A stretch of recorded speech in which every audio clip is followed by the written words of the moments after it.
Tuning in for some movie reviews. Film flickers and movie reviews. Let's hear those movie reviews. Film flickers and movie reviews. And action. Hello Flickers, and today we are reviewing the 1992 sci-fi action film Universal Soldier, starring Dolph Lundgren and Jean-Claude Van Damme.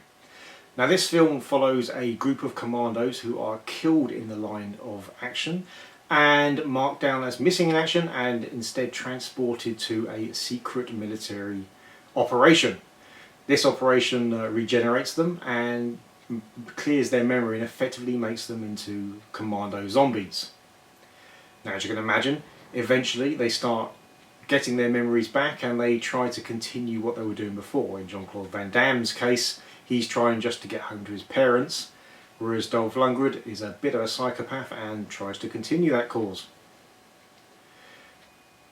The acting is pretty much what you'd expect from the two main stars. They aren't really known as the greatest actors in the world, but that's kind of not the point in this film, and it doesn't really matter because they are, as I said, marine zombies.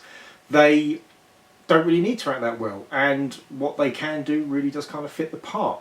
They feel like they're just kind of killing machines that have one purpose and are just set to do that purpose.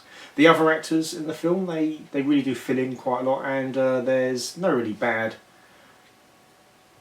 actors in there, but there's no standout ones particularly either, but it all ties together well.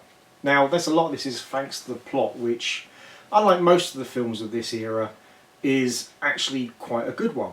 Normally, with these action films, they just kind of had a thin veneer of plot on top, which is really quickly forgotten and gets out of the way for the action. But with this one, the plot ties in really well to the rest of the film. The idea that they're these killing machines that are slowly returning to being human again, but they've still got these flaws which the process that brought them back to life has caused. So they can't just go off and attack willy-nilly. They need kind of medicine and be kept cold so they don't start breaking down. And it adds a bit of a kind of artificial weakness to what otherwise would be superhumans, and it's good for the film. It really is, because you do get this idea that they are being hampered in some way, and so they're overcoming that. Even the antagonist, Dolph Lundgren, you get this idea that he's having to work as hard to stay alive as he is to actually be a psychopath. The action scenes are really the most important thing in this film. It's an action film, so they are the most important things, and they are exceptionally good. The two different styles of Dolph Lundgren and Jean-Claude Van Damme, where Jean-Claude Van Damme is very much the martial artist and very quick, and Dolph Lundgren is the bruiser, so he's quite slow. So those two styles work together really well. Jean-Claude Van Damme will fire off lots of quick volleys, whereas Dolph Lundgren will soak up that punishment and then just kind of go with one really big powerful hit to knock him out. And as you kind of hope, there are people flying around left and right and walls being broken and cars being dented. So in terms of action, this has got some of the best of its era. Certainly it stands up brilliantly to any of the other action films of its time.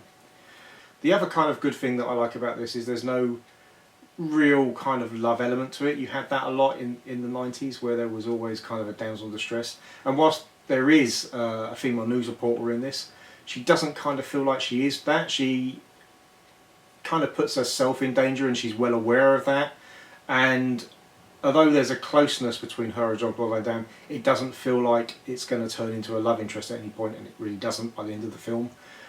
And that's kind of, again, refreshing. With the whole having the better plot, it's refreshing for its era, and it does kind of mark this film out from being different from its era. In fact, I'd say it's almost like it's kind of 10 years earlier than it should have been. If it had been in the 2000s, then it kind of would have fit better, and probably would have done better as well. Now, should you watch this film? You definitely should. If you're even the slightest fan of action films, then this should be in your collection. It stands up easily as well as any Stallone or Schwarzenegger action film. And indeed, if you talk about the early 90s, I'd say it's probably better than most of the ones those two produced. With its genuinely good plot, its incredible action scenes, And I mean, like I said, those two complement each other so well. You do kind of wonder why they weren't in more films during the 90s. I'm sure there probably is a reason, which maybe someone in the comments will know, or we can look up. But they work really well because those two do complement each other so well. The action feels realistic. It's not too over the top, even when people are being thrown around. Things like blowing up buses and stuff kind of feel good. They don't do it immediately. It's not like a superhuman throwing on grenades. They genuinely kind of miss a lot as well. And all of that makes for a much more realistic action sequences. So definitely, if you can get this film, watch it. Will fit in for in any collection, and if you want to just turn your brain off and watch a decent action film, then this is definitely the one.